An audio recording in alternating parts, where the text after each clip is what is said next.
নমস্কার, 5টার 5 মিশালি নিয়ে আমি অতনু রয়েছি আপনার সঙ্গে। এসএসকেএম এর খবরে নজর রাখতে হবে। খবর ঠিক এরকম যে 4 দিন পর ঝাড়খণ্ডের এক শিশু আজ অবশেষে বেড পেল।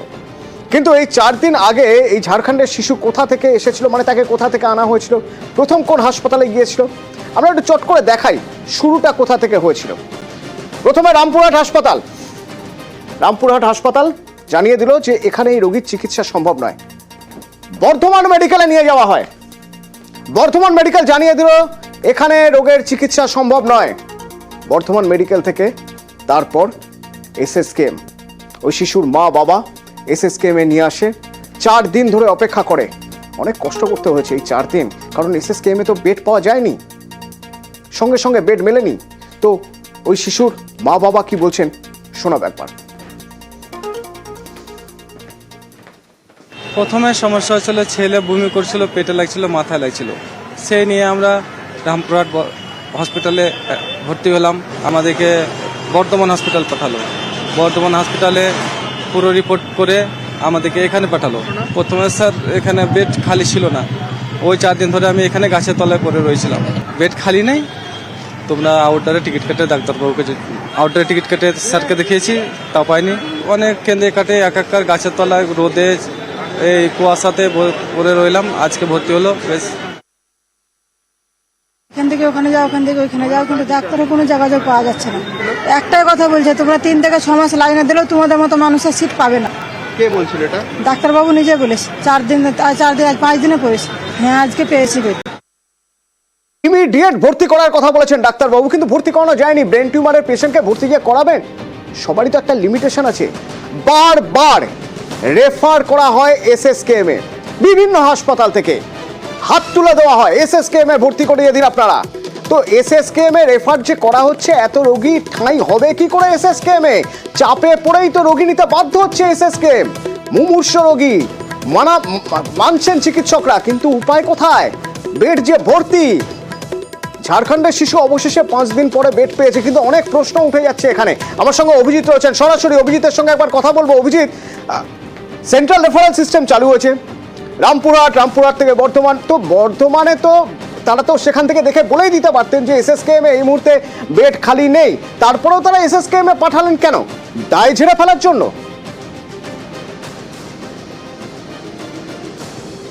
নিঃসন্দেহে অতনু, এবং 4 বছরের একরত্তি শিশু ব্রেন টিউমারে আক্রান্ত, ঝাড়খণ্ডের পাকুড়ের বাসিন্দা।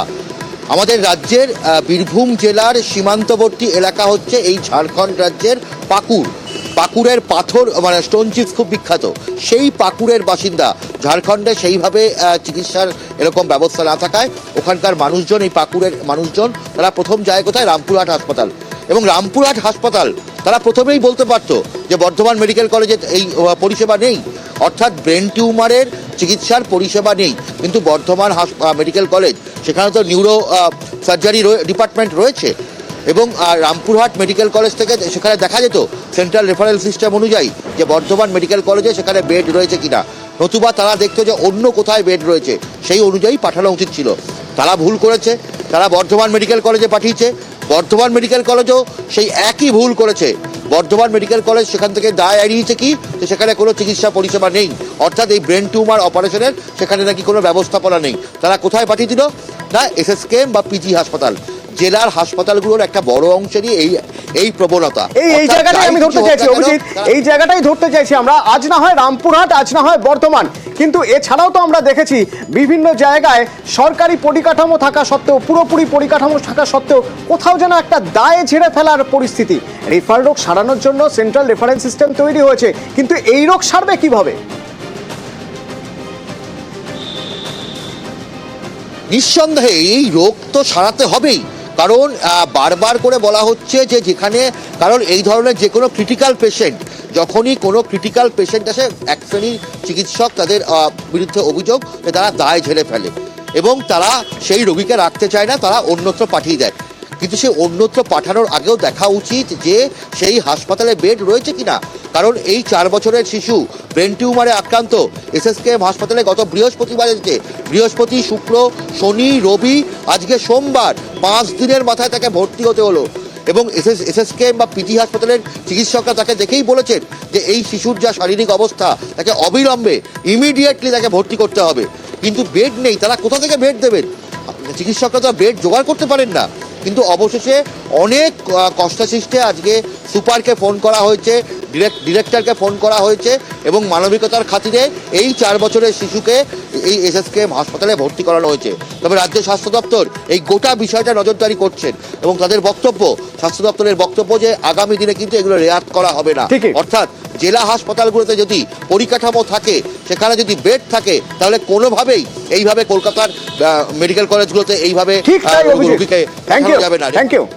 পরিকাঠামো যদি না থাকে সরকারকে জানাক, যদি পরিকাঠামো থাকে তাহলে এইভাবে দায়ে ঝেড়ে ফেলা যাবে না। তার জন্য প্রয়োজনে এরপরে কড়া পদক্ষেপ নেওয়া হবে, কড়া পদক্ষেপ নেওয়া উচিত। আর এসএসকেএম এর কথা বলতে গেলেই আরো একটা খবর দিতে হবে, কারণ এসএসকেএম এবার ক্যান্সার কেয়ার ইউনিট তৈরি হচ্ছে, 10 তলা বিল্ডিং তৈরি হচ্ছে, যেখানে ক্যান্সারের যাবতীয় চিকিৎসা হবে ঠিক 1 বছরের মধ্যেই, অর্থাৎ আগামী ডিসেম্বরের মধ্যেই cancer care unit SSKM.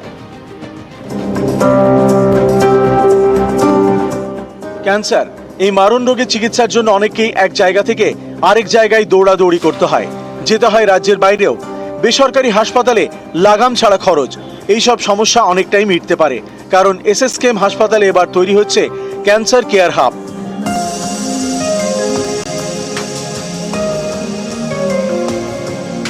SSKM এর জরুরি বিভাগের উল্টো ফুটে তৈরি হচ্ছে এই 10 তলা বিল্ডিং। এখানে এক ছাদের তলায় মিলবে ক্যান্সারের যাবতীয় চিকিৎসা। 4 তলা পর্যন্ত তৈরি হয়ে গিয়েছে। আগামী বছরের ডিসেম্বর থেকে পরিষেবা চালু হয়ে যাওয়ার সম্ভাবনা। আমাদের স্টেট গভর্নমেন্টের আন্ডারে ন্যাশনাল ক্যান্সার গ্রিডের একটা অঙ্গ হিসাবে টাটা মেমোরিয়াল হসপিটাল বম্বের সঙ্গে ইন কোলাবোরেশন আমরা এখানে একটা ওই স্ট্যান্ডার্ডেরই ওয়েস্ট বেঙ্গলে একটা ক্যান্সার হাব তৈরি করব, যে ক্যান্সার হাবের ছত্রছায়ায় পশ্চিমবঙ্গে আরও বিভিন্ন ক্যান্সার স্পোক অ্যান্ড হাব মডেলে অন্য ক্যান্সার হসপিটাল থাকবে এবং তাদের রেফারেল এপেক্স হসপিটাল হিসেবে এটা কাজ করবে। বিল্ডিং প্রায় 4 তলা পর্যন্ত কমপ্লিট হয়েছে অ্যাজ অফ নাও। এটা একটি 10 তলা বিল্ডিং, G+9 বিল্ডিং হবে। আগামী 25th ডিসেম্বরে হয়তো আমরা কাজ শুরু করতে পারবো। ক্যান্সারের চিকিৎসার জন্য বিভিন্ন দামি যন্ত্রপাতি প্রয়োজন, কোটি কোটি টাকার মেশিন, সেইগুলির জন্য টেন্ডার প্রক্রিয়াও সম্পূর্ণ। 4D সিটি স্ক্যান মেশিন এবং একটি ব্র্যাকিথেরাপি মেশিন, এছাড়া একটা পেট সিটি স্ক্যান মেশিনের পরিকল্পনা আছে, যেটা আগামী 3 থেকে 4 মাসের মধ্যেই হয়তো শুরু হয়ে যাবে, কারণ কাজ প্রায় শেষের মুখে এবং টেন্ডার প্রক্রিয়াও কমপ্লিট হয়ে গেছে। একবার এই প্রসেসটা চালু হয়ে গেলে পরে তখন আর আমাদের অন্য হাসপাতালের মুখাপেক্ষী হয়ে থাকতে হবে না। আমরা তখন নিজেরাই স্বয়ংসম্পূর্ণ হিসাবে আমরা আশা করব যে কোনো আপনারা সো কল্ড যে কর্পোরেট হসপিটালের যে স্ট্যান্ডার্ডের ট্রিটমেন্ট হয়, যে ফেসিলিটিস পেশেন্টরা পায়, আমরা তার থেকে বেশি ছাড়া কম দেব না। এখানে যদি এটা এরকম তৈরি হয় ইন ফিউচারে, যদি এই মানে ব্যবস্থাটা চালু হয়, তাহলে এটা সত্যি সাধারণ মানুষ খুবই উপকৃত হবে। এটা খুবই একটা ভালো খবর। পার্টিকুলারলি ক্যান্সারের জন্যই যদি আলাদা করে এখানে আরও ব্যবস্থাটা ডেভেলপ হয়, তো সেটা তো সত্যি সাধারণ মানুষের জন্য খুবই ভালো। অবশ্যই সাধারণ মানুষের অনেক উপকার হবে, আমরা অনেক উপকৃত হব, কিন্তু চিকিৎসাটা একটু মানে খুব কারেন্টলি করার দরকার। এই ক্যান্সার কেয়ার হাব যদি শুরু হয়ে যায়, তাহলে পশ্চিমবঙ্গের লক্ষ লক্ষ ক্যান্সার আক্রান্ত চিকিৎসা মানুষের অসম্ভব উপকার হবে বলে মনে করছেন চিকিৎসকরা। তাদেরকে আর বেসরকারি হাসপাতালে গিয়ে লাখ লাখ টাকা খরচ করতে হবে না এই ক্যান্সারের চিকিৎসার পেছনে। ক্যামেরায় সুমন বোসের সঙ্গে অভিজিৎ চন্দ্র, নিউজ 18 বাংলা, কলকাতা।